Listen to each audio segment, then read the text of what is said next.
Do you want to discover more joy, peace, and freedom with food, exercise, and your body? Here we bring a compassionate, holistic, and sustainable approach to fitness so you can fully enjoy the life you want and express your unique self with the world. I'm Michelle Roscoe, and I want to help you find fitness freedom. I'm so glad you're here.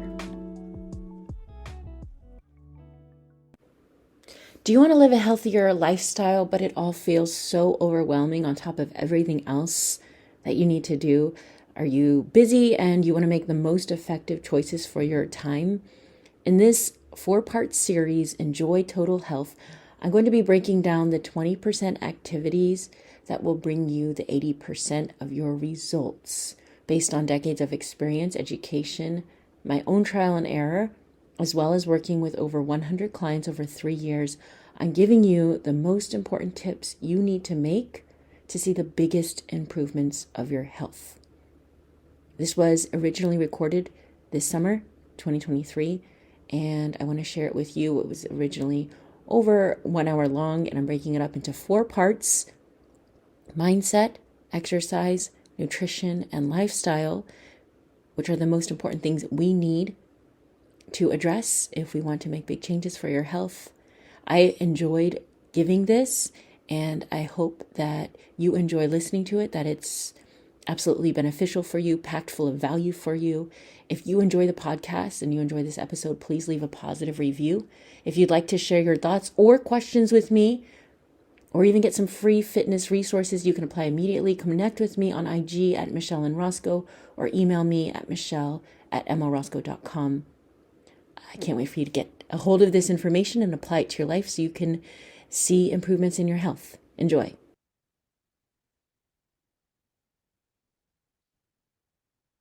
Exactly. The habit forming. And that's what in my main program, first few weeks, we just focus on doing something over nothing. And that's the main habit, is rather than going straight into the workouts, is just building that habit. So let's get into the nutrition aspect. Awareness. We start with awareness, and from there we know what to adjust. And then we can get clearer with attunement. Attunement is more like that mindfulness and intuitive eating. And this is how I do it. A lot of people start here, but I find that it is difficult to start here when you don't even know these two. So that's the framework that I use. Yeah, there you go. Exactly. Need to build that, because be kind to yourself instead of, doing that push. That's exactly what I'm talking about, Anna. That's exactly what I'm talking about. Building that consistency. And it's so common, and I hate to see it because it's just like, ugh, it's so frustrating, and it feels like, oh, there's something wrong with me, when there's nothing wrong with you. It's just building that habit. So let's get into food. This looks delicious. If you don't like chicken, my apologies. There's going to be lots of just chicken in the next few slides. And you can stare at the grapes if you don't like chicken, or the cranberry sauce. Okay, so this nutrition. Here we get into nutrition. Education is the first step. The more you understand about how food works and what good food can do for you, the easier it becomes to make healthy choices. Not from I guess I have to, I should eat this, but wow, this food can do this for me. That's incredible. I'm going to feel this way. I'm going to eat this. So education is empowering. Basically, food is a combination of chemicals that we put into our body for energy and function and pleasure. And when you can see it that way, it automatically kind of reshapes things into helping you make better choices. So there's 2 ways you can do this. One, have a beginner's mind. Be open. A lot of the times we come in with all this, I just want to say heavy crap around, food and what's right and what's wrong. And there's that stage where you're learning a lot, and then you just feel really confused because there's so much contradiction. But being willing to open your mind and learn what works for you. So with that is become a curious scientist. Nutrition is so individual, so you have to be willing to experiment with what works for you based on data, not just your feelings, but based on what you're actually seeing. And we're going to get into that next, but you'll always be figuring it out. So how can you have that attitude of curiosity when it comes to food? And it's going to be more fun when you do it this way too, rather than there's a right and a wrong. It's more like, what is the data telling me? What is the data telling me? So that with that, these are two tied together, is feedback. So you find what works and you understand, you get that education and you learn how to apply it to you. Like, because your body's individual. Nutrition is one of those things where we have some underlying principles, and I'm going to share them with you. But I'll share them in the next two. The last two are the more practical, but nutrition is so individual beyond that, beyond those basics. Like what interacts in someone's body will interact differently. We have different hormones, different biologies. So it's important to learn about your own body and how things work for you. What kind of foods your body does well. And in my program, we talk about this, and we have like a whole month dedicated to working through this and some tips for that. So, but I mean, you could do this on your own as well, tuning into your body's reactions. That comes with awareness, practice, patience. So if you can combine that scientific data and knowledge with the feedback that you're getting from your body, the better you'll feel. And one of the best ways to do this, and this is the practical part that I'm going to share with you, is practice awareness. Actually do it with a food journal. If you've worked with me before, you know that I have an app, I have a membership site where you can actually do this, and it's a little bit easier with the technology aspect. But you can also use just like a notebook and paper and pen. Take note of what you eat, when you eat, how it makes you feel, how hungry you are, how you feel emotionally, what's going on in your life, especially if you struggle with like emotional eating or binge eating or restricting. This is really helpful to identify what's going on. Yeah.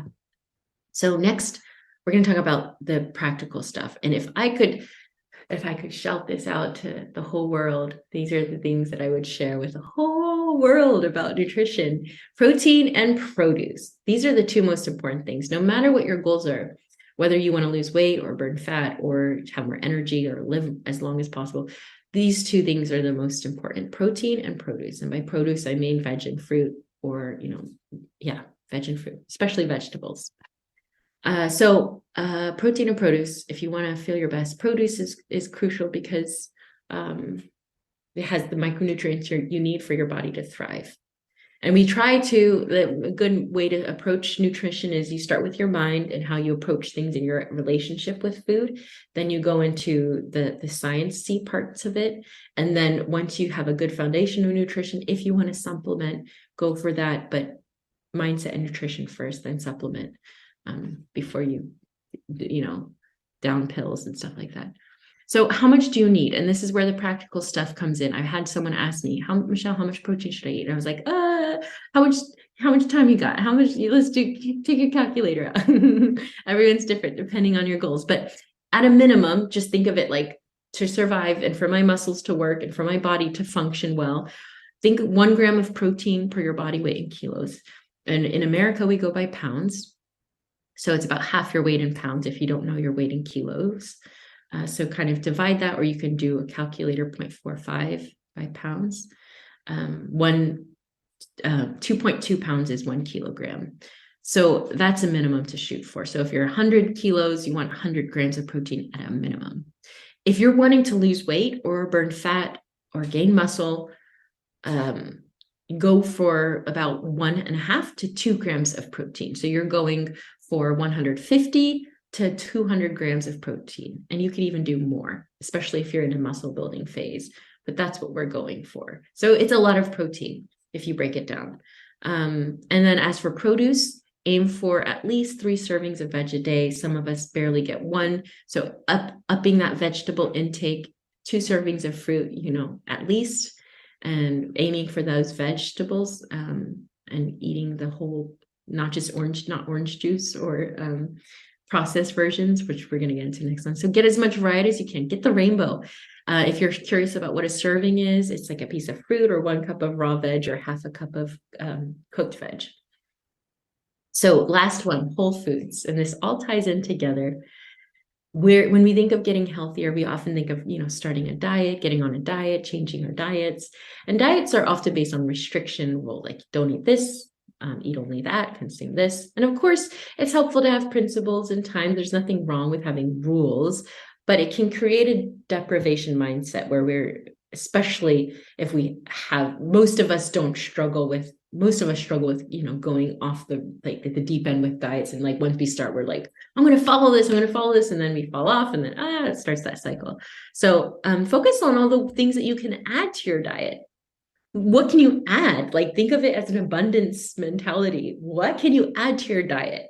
And if you're curious, what are whole foods? Minimally processed foods like grains, nuts, healthy fats, vegetables, proteins, legumes. Those are all things, the fewer the ingredients. And you don't have to only eat whole foods, but aiming to eat more of them. So try something new, try a new recipe. Get as many colors as you can, not Lucky Charm colors or cereal box colors, which are fun. They have their place, but the vegetable kind of colors. So think about how much of your diet currently is whole foods. Like, just think about the last few meals that you ate. Like, how processed would you call it on a scale of like maybe 1 to 10 or 0 to 100%? And how could you up that even just by a little bit? Maybe it would mean making a small swap at lunchtime. Like, it doesn't have to be like everything, you're changing everything. How could you make a small swap that would just be a little bit better rather than perfect? What would just be a little bit better? You're going to make that improvement. And if you keep doing that over time, it's gonna add up. All right, so that's the nutrition aspect. What did you learn there, or what was your biggest takeaway for that? I get so excited talking about this every time. It just energizes me. I'm pumped that I was to share this with you, but I want to hear from you. What was something that stood out for you? What do you feel like you need to work on the most? What do you want to put into practice with that nutrition aspect? Hey there, would you like to noticeably strengthen your physical and mental health in just 10 days over the Thanksgiving holiday, at least how we celebrate it in the US? Well, lucky for you, I am holding a squats giving challenge. We will start with 10 squats and 10 things you're grateful for in day 1, and we'll add by 10 each day so that by day 10, you'll be doing 100 squats and listing 100 things you're grateful for, and it will feel relatively easy. It goes from November 15th to the 24th. How can you join? Go to the link in the show notes. Plus, if you complete the challenge, you win the chance to get the 30-day Healthy Jumpstart program for free. This is a win-win for you. There are so many other bonuses and exciting things along the journey. Go to the link in my bio to register. Can't wait for you to join.